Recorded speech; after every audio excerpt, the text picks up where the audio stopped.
Japan Asia की मुख्य भूमि से अलग प्रशांत महासागर में स्थित एक बहुद्वीपीय देश है, यानी कि ये बहुत से द्वीपों से मिलकर बना है।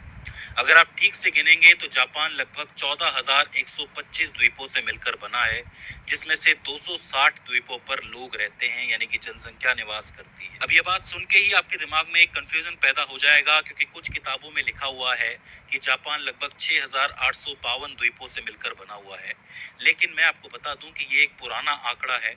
साल 1987 में जापान के तट रक्षक बल द्वारा किए गए सर्वे में उन्होंने सिर्फ उन द्वीपों को गिना था जिनकी तट रेखा 100 मीटर या उससे अधिक थी। तो ऐसे में ये संख्या निकल के आई 6,852। लेकिन 28 फरवरी 2025 को जापान ने जो डिजिटल मानचित्र होता है, जो डिजिटल मैप जिसको कहते हैं, उससे गिनती की और ये पाया कि जापान के लगभग 14,125 द्वीप हैं। तो इसे आपको याद रखना है। परंतु इन सभी द्वीपों में भी जापान में 4 इंपॉर्टेंट द्वीप माने जाते हैं, जिसमें सबसे पहले आता है होकाइडो, जो कि सबसे उत्तर में स्थित है। उसके बाद आता है होन्शु, जो कि सबसे बड़ा और सबसे ज्यादा आबादी वाला द्वीप है। फिर आता है क्विशु और फिर आता है शिकोकू, जो कि सबसे छोटा द्वीप है। तो 4 आपको याद रखने हैं: होकाइडो, होन्शु, क्यूशु और शिकोकू। अगर इसकी भौगोलिक स्थिति की बात की जाए तो इसके अक्षांश यानी कि लैटिट्यूड 20 डिग्री नॉर्थ से लेके 45 डिग्री नॉर्थ तक जाते हैं, यानी कि कर्क रेखा यहाँ से गुजरती है, ट्रॉपिक ऑफ कैंसर। लॉन्गिट्यूड की बात करोगे देशांतर की, तो 122 डिग्री ईस्ट से लेके 153 डिग्री ईस्ट तक जाता है। इस हिसाब से जापान के जो दक्षिणी द्वीप है यानी कि सदर्न आइलैंड है, वहां पर आपको उष्ण कटिबंधीय वन, ट्रॉपिकल फॉरेस्ट देखने को मिलेंगे, और ऊपर की तरफ उत्तर की तरफ जाओगे तो वहां शीतोष्ण जलवायु देखने को मिलेगी। तो इसका मतलब क्या हुआ कि यहाँ पर उष्ण कटिबंधीय वन भी पाए जाते हैं और शीतोष्ण वन भी। लेकिन चूंकि ये पूरा समुद्र से घिरा हुआ है, तो ऐसी स्थिति में यहाँ पर ज्यादातर कौन सी वनस्पतियां मिलेंगी आपको? ज्वारीय वनस्पतियां यानी कि टाइडल वेजिटेशन देखने को मिलेगी, क्योंकि समुद्र के किनारे वही उगती है, जो मैंग्रोव वन होते हैं वही उगते हैं। तो ये चीज आपको याद रखनी है। अगर क्षेत्रफल की बात की जाए तो जापान का कुल क्षेत्रफल 3,77,974 वर्ग किलोमीटर है, जिसमें से जमीनी क्षेत्रफल 3,64,546 वर्ग किलोमीटर है और बचा हुआ जल क्षेत्र है लगभग 13,428 वर्ग किलोमीटर का। ये जो जल क्षेत्र है ये इसका आर्थिक क्षेत्र भी है, यही इसके जहाज वगैरह सब चलते हैं, इसलिए इसको जोड़कर बताया गया है। तो इसे आपको याद रखना है। सीमाओं की बात करोगे तो चूंकि जापान एक द्वीपीय राष्ट्र है, तो इसका मतलब ये है कि ये किसी भी देश के साथ अपनी जमीनी सीमा शेयर नहीं करता है, साझा नहीं करता है। ये जो है सागरों और महासागरों से घिरा हुआ है, जैसे कि पूर्व में इसके प्रशांत महासागर है, पैसिफिक ओशियन, पश्चिम में है जापान सागर, उत्तर में है ओखोत्सक सागर, दक्षिण में आपको पूर्व चीनी सागर मिलेगा और फिलीपींस सागर देखने को मिलेगा। मतलब महासागर और सागरों से घिरा हुआ है। इस हिसाब से इसकी टोटल तट रेखा लगभग 29,751 किलोमीटर की हो जाती है, और अगर आप द्वीपों को भी मिला लोगे तो इसकी तट रेखा लगभग 34,000 किलोमीटर तक जाती है। तो ये चीज आपको याद रखनी है। जापान की जो समुद्री सीमा है वो चीन, उत्तर कोरिया, दक्षिण कोरिया, फिलीपींस, उत्तरी मरियाना द्वीप समूह और रूस के साथ लगती है। मतलब सीधे सीधे ये देश इससे मिलते हैं समुद्र के माध्यम से। तो इसे आपको याद रखना है। जापान की इस स्थिति की वजह से जापान को कई सारे नाम मिले हुए हैं, जैसे कि जापान को सूर्योदय का देश यानी कि निप्पॉन भी कहा जाता है। क्योंकि आपको पता है कि ये पूर्व एशिया के अंदर मौजूद है, तो जब भी सूर्य उगता है तो सबसे पहले जापान में ही उगता है, मतलब जापान में ही दिखाई देता है। तो इस चीज को आपको याद रखना है। इसके अलावा जापान को भूकंपों का देश भी कहा जाता है, क्योंकि ये 3 से 4 प्लेटों के ऊपर बसा हुआ है। ये जो टेक्टोनिक प्लेटें हैं, जब भी इसके अंदर थोड़ा सा बदलाव आता है, थोड़ा सा हरकत होती है, तो जापान में बड़े बड़े भूकंप आ जाते हैं। इसके बारे में आपने सुना होगा, इसलिए इसको भूकंपों का देश कहा जाता है। वहीं इसको पूर्व का ग्रेट ब्रिटेन भी कहा जाता है, क्योंकि एक टाइम पर ये बहुत ज्यादा शक्तिशाली रहा है। तो इस चीज को भी आपको याद रखना है। तो जापान के अन्य नाम भी याद रख लोगे। राजधानी की बात की जाए तो जापान की राजधानी टोक्यो है, जो कि वहाँ का एक बड़ा महानगर भी है, क्योंकि यहाँ पर एक बहुत बड़ी जनसंख्या बसती है। टोक्यो जो है वो होन्शु द्वीप पर स्थित है, जो कि जापान का सबसे बड़ा द्वीप है। तो इसे आपको याद रखना है। बात करें जापान की प्रमुख पर्वत श्रृंखलाओं और चोटियों के बारे में, तो जापान का ज्यादातर हिस्सा पहाड़ी और ऊबड़ खाबड़ है। इसकी 70% से ज्यादा जमीन जो है वो पहाड़ों से घिरी हुई है, और सिर्फ 30% जमीन पे आपको मैदान देखने को मिलेंगे। यही कारण है कि जापान की लगभग 14% भाग पर ही खेती होती है, वो भी बड़ी मुश्किल से होती है। तो इस चीज को आपको याद रखना है। जापानी आल्प्स जो है वो जापान की सबसे बड़ी पर्वतीय प्रणाली है, जिसमें कई सारी पहाड़ियां आपको देखने को मिलेंगी जो औसतन 3000 मीटर की ऊंचाई तक जाती हैं। इस जापानी आल्प्स में आपको 3 इंपॉर्टेंट पहाड़ियां भी नजर आएंगी। एक है हिडा पर्वत, दूसरी किसो पर्वत और तीसरी अकाइशी पर्वत। तो इसे आपको याद रखना है। अब इतनी कम जमीन होने की वजह से जापान की जो जीवन शैली है उस पर बुरी तरीके से असर भी पड़ा है। चूंकि जापान की 70% जमीन पहाड़ी है, इसलिए खेती के लिए जमीन बहुत ही कम है। ज्यादातर बड़े शहर आपको सिर्फ 30% भूमि पर ही नजर आएंगे और वहीं पर आपको सबसे ज्यादा जनसंख्या भी देखने को मिलेगी। यही कारण है कि आपको जापान में ऊंची ऊंची बिल्डिंगें देखने को मिलेंगी। वो इसलिए क्योंकि ये ऊर्ध्वाधर निर्माण करने में ज्यादा विश्वास रखते हैं। जमीन बचाओ और ज्यादा से ज्यादा ऊंची बिल्डिंग बनाओ, ताकि ज्यादा से ज्यादा लोग रह सकें उसके अंदर। तो इसलिए वहां पर ऊर्ध्वाधर निर्माण किया जाता है। जो कृषि है उसकी पैदावार के लिए यहाँ पर गीली चावल की खेती अपनाई जाती है और साथ ही पहाड़ों पर सीढ़ीदार आर्किटेक्चर बनाए गए हैं। मतलब आप देखोगे तो आपको सीढ़ीदार घर देखने को मिलेंगे। एक घर है, फिर उसके नीचे थोड़ा एक और घर है, फिर उसके नीचे एक और घर है। इस तरीके से जैसे सीढ़ियों पर घर बने हुए हैं, इस तरीके से जमीन का इस्तेमाल करते हैं। अगर बात पर्वतों की हो रही है, पहाड़ियों की हो रही है, तो हमें बात करनी पड़ेगी माउंट फूजी की, जो कि जापान की पहचान है। जापान की सबसे ऊंची चोटी माउंट फूजी है, जिसे फूजी सान भी कहा जाता है। ये जो है लगभग 3776 मीटर ऊंची है। मैं आपको बता दूं कि 1 लाख साल पहले शुरू हुई ज्वालामुखी गतिविधियों की वजह से ये जो चोटी है ये बनी है। ज्वालामुखी यहाँ फटता था, उसकी वजह से लावा निकलता था, काफी सारी चीजें निकलती थी, वो जमती गई और ये चोटी बन गई। इसके अंदर जो आखिरी विस्फोट हुआ था वो लगभग 1707 के अंदर हुआ था। ज्वालामुखी गतिविधियों की वजह से इसकी तलहटी में आपको 5 महत्वपूर्ण झीलें और कई सारी गुफाएं बनी हुई नजर आएंगी, जो कि पर्यटन के लिए बहुत इंपॉर्टेंट मानी जाती है। माउंट फूजी सिर्फ एक पहाड़ नहीं है, बल्कि जापानी लोगों के लिए एक आध्यात्मिक जगह है, सांस्कृतिक प्रतीक है और भौगोलिक अजूबा है।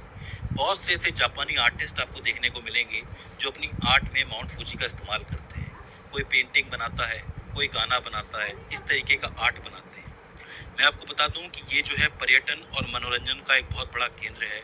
लगभग हर गर्मियों में 2 लाख से 3 लाख लोग इसकी चढ़ाई करते हैं। तो ये चीज़ इंपॉर्टेंट हो जाती है। तो माउंट फूजी को आपको ज़रूर याद रखना है। इसके बाद बात करें जापान की नदियों की और नदी प्रणालियों के बारे में, तो मैं आपको बता दूं कि जापान की नदियां आमतौर पर बहुत छोटी होती हैं, लेकिन तेज ढलानों वाली होती हैं। क्योंकि ये पहाड़ियों से बहती हुई आती हैं, इसलिए इनकी स्पीड बहुत ज़्यादा होती है। यही कारण है कि ये जब नीचे उतरती हैं तो जंगलों से उतरते हुए ये वी शेप की घाटियां बनाते हुए उतरती हैं। आप देख सकते हो इस तरीके से ये जो वी शेप की घाटियां हैं ये इंपॉर्टेंट है। इन तेज नदियों पर कई सारे बांध बनाए जाते हैं जिससे कि बिजली पैदा हो सके। एक मजेदार बात मैं आपको बताऊं कि एशिया में सर्वाधिक जल विद्युत का जो विकास है वो जापान के अंदर ही हुआ है। मतलब जल विद्युत के मामले में जापान हमेशा से ही बहुत आगे रहा है। तो अब आप सोच सकते हो कि प्रकृति ने इनको सिर्फ पहाड़ियां दी थी और इन्होंने क्या से क्या कर दिया। तो ये सोचने वाली बात है। अच्छा, ये नदियां जब मैदानी इलाके में आती हैं तो ये जलोढ़ मैदान का निर्माण करती हैं, जहाँ पर थोड़ी बहुत खेती हो जाती है। तो इस चीज को भी आपको याद रखना है। जापान की 2 प्रमुख नदियां हैं जिनको आप याद रख सकते हो। एक है शिनानो नदी, जिसे शिनानो गावा भी कहा जाता है। ये जो है जापान की सबसे लंबी नदी है, पूर्वी हिस्से के अंदर मौजूद है। इसकी लंबाई लगभग 367 किलोमीटर है। नागानो से शुरू होकर ये निगाटा तक बहती है और आखिर में जाकर जापान सागर में मिल जाती है। तो शिनानो इंपॉर्टेंट हो जाती है। इसके अलावा दूसरी आती है टोन नदी या फिर टोन गावा। इसकी लंबाई लगभग 322 किलोमीटर है। टोक्यो और उसके आसपास के लगभग 30 मिलियन यानी कि 3 करोड़ से ज्यादा लोगों को पानी देती है ये नदी। तो टोन बहुत जरूरी हो जाती है। अंत में जाकर ये प्रशांत महासागर में मिलती है। तो इस चीज को आपको याद रखना है। 2 नदियां हो जाती हैं, एक शिनानो नदी और एक टोन नदी। इसके बाद बात करें जापान के महत्वपूर्ण शहरों के बारे में, तो यहाँ पर 10 महत्वपूर्ण शहर हैं जिनकी जनसंख्या बहुत ज्यादा है। सबसे पहले आता है टोक्यो, फिर आता है योकोहामा, फिर आता है ओसाका, फिर आता है नागोया, फिर आता है सप्पोरो, फिर आता है फुकुओया, फिर कावासाकी, फिर कोबे, क्योटो और आखिर में आता है सैतामा। तो इन जगहों को आपको याद रखना है। इसमें भी मेनली आप टोक्यो, योकोहामा और नागोया को याद रख लोगे तो भी काम हो जाएगा। इसके बाद अगर प्रमुख हवाई अड्डों की बात की जाए तो यहाँ 7 प्रमुख हवाई अड्डे हैं। सबसे पहला है टोक्यो हानेडा हवाई अड्डा, जो कि जापान का सबसे व्यस्त विमान क्षेत्र है। यहाँ पर अंतर्राष्ट्रीय फ्लाइट्स आती हैं और घरेलू विमान भी आते हैं। तो दोनों को आपको याद रखना है। इसके बाद आता है आपका नरीता अंतर्राष्ट्रीय हवाई अड्डा। यहाँ पर अंतर्राष्ट्रीय भी आती हैं फ्लाइट्स और घरेलू भी आती हैं। जापान का दूसरा सबसे व्यस्त हवाई अड्डा है ये। 50% अंतर्राष्ट्रीय यात्री जो हैं वो यहीं से यातायात करते हैं, तो इसे आपको याद रखना है। इसके बाद आता है कंसाई अंतर्राष्ट्रीय हवाई अड्डा, जो कि पश्चिमी जापान का प्रमुख अंतर्राष्ट्रीय प्रवेश द्वार है। कृत्रिम द्वीप के ऊपर ये बना हुआ है, याद रखना, एक बनाया हुआ द्वीप है इंसानों द्वारा, उसके ऊपर ये बना हुआ है, इसलिए कंसाई जरूरी हो जाता है। इसके अलावा आता है फुकुओका हवाई अड्डा, जो कि क्यूशु द्वीप का एक मुख्य विमानन प्रवेश द्वार है, तो इसे भी आपको याद रखना है। इसके बाद है न्यू चितोसे हवाई अड्डा, जो कि आपके होकाइडो का प्रमुख क्षेत्र है, तो इसे भी याद रखना है। मतलब अगर होकाइडो जाना है तो यहीं पर जाना पड़ेगा। इसके बाद आता है ना हवाई अड्डा, जो कि ओकिनावा का प्राथमिक प्रवेश द्वार है, इसे आपको याद रखना है। और आखिर में आता है आपका चुबू सेंट्रियर हवाई अड्डा, जो कि अंतर्राष्ट्रीय हवाई अड्डा है, इसे भी आपको याद रखना है। तो टोटल 7 हो जाते हैं। सातों का जो स्थिति है आप याद रख सकते हैं। बात करें यहाँ के बंदरगाहों के बारे में, तो यहाँ पर 7 प्रमुख बंदरगाह हैं। एक है नागोया बंदरगाह, जो कि जापान के सबसे बड़े बंदरगाहों में से एक है। 150 से ज्यादा देशों के साथ व्यापार यहीं से होता है। ऑटोमोबाइल पार्ट्स, ऑटोमोबाइल, स्टील सामग्री, मशीनरी, उपकरण, रबड़, इस तरीके की चीजें जो हैं यहाँ से निर्यात होती हैं, और बाकी टाइप का जो कार्गो आता है वो आयात होता है। दूसरा है योकोहामा बंदरगाह, जो कि जापान के मुख्य बंदरगाहों में से एक है। जो ऑटोमोबाइल है, कार वगैरह है, मशीनरी है, औद्योगिक उपकरण वगैरह सब कुछ यहीं से निर्यात होता है। बाकी भोजन का जो सामान होता है, बाकी ताजे उत्पाद होते हैं, वो सब यहीं से अंदर आते हैं। तीसरा है कोबे बंदरगाह, ये भी है जो आंतरिक एशिया, चीन, दक्षिण कोरिया, इनके साथ व्यापार करने के काम आता है। कपड़े, जूते, रसायन, कोयला, ये सारी चीजें यहाँ से अंदर आती हैं, और ऑटोमोबाइल यहाँ से बाहर जाता है। इसके बाद आता है आपका टोक्यो बंदरगाह, जो कि अन्य एशियाई देशों के साथ व्यापार के लिए इम्पोर्टेंट है। लकड़ी और भोजन वगैरह सब कुछ यहीं से अंदर आता है, तो इसे आपको याद रखना है।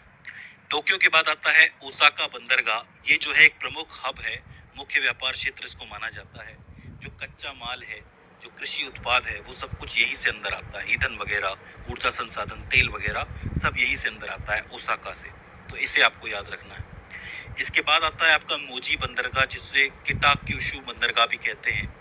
ये जो है थोक सामान और कंटेनर और पेट्रोलियम जो है वो अंदर लेता है, मतलब यहीं से अंदर आता है, तो इसे आपको याद रखना है। और आखिर में आता है सेंडाई बंदरगाह, जो कि व्यापार क्षमता के विस्तार के लिए टोक्यो और योकोहामा से जुड़ा हुआ है, तो इसे भी आप याद रख सकते हो। सबसे इम्पोर्टेंट तो यहाँ पे नागोया, योकोहामा और कोबे है, तो इसे आपको जरूर याद रखना। अब आखिर में आपको जापान के बारे में कुछ एक फैक्ट्स जान लेने चाहिए, जिससे कि सवाल बन सकता है।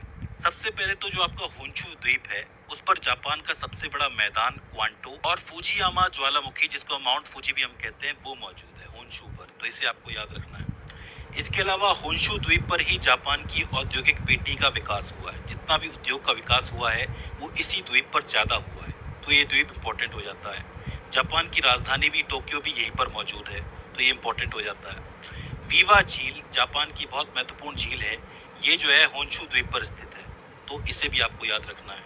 और यहीं पर जापान की सबसे बड़ी नदी शिनानो मौजूद है, तो इसे भी आपको याद रखना है। जापान के दक्षिणी तट पर आपको उष्णकटिबंधीय तूफान देखने को मिलेंगे, जिसको टाइफून कहा जाता है। अक्सर होता क्या है, जैसा मैंने आपको बताया कि जो कर्क रेखा है वो यहाँ से गुजरती है, तो यहाँ पर उष्णकटिबंधीय क्षेत्र है, ट्रॉपिकल जोन है, तो तूफान यहीं पर चले आते हैं, तो ये चीज आपको याद रखने की जरूरत है। जापान का जो पूर्वी तट है, यहाँ पर 2 जलधाराएं आके मिलती हैं। एक तो है क्यूरोशिबो जलधारा, जो कि गर्म जलधारा है, और दूसरा है ओयाशिबो जलधारा, जो कि ठंडी है।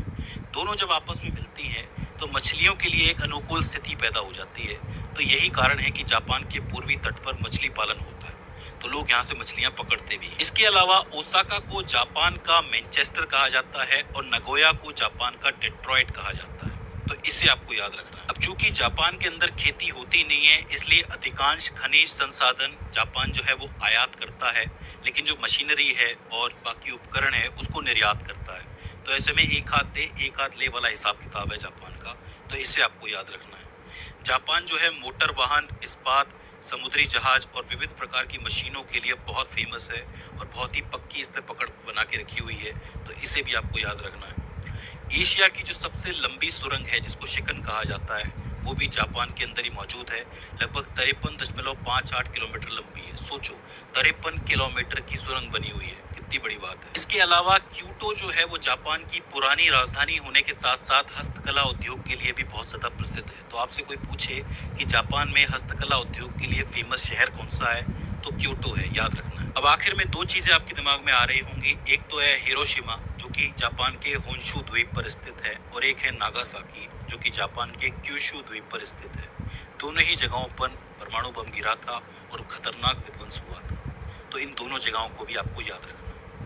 तो दोस्तों, ये हो जाता है जापान और उसका भूगोल। आई होप आपको समझ में आया होगा और आपने इस वीडियो से कुछ ना कुछ नया जरूर सीखा होगा। अगर इसके बावजूद इस वीडियो के अंदर आपको कोई क्वेरी आती है, कोई दिक्कत आती है, तो आप हमें कमेंट सेक्शन में बता सकते हैं।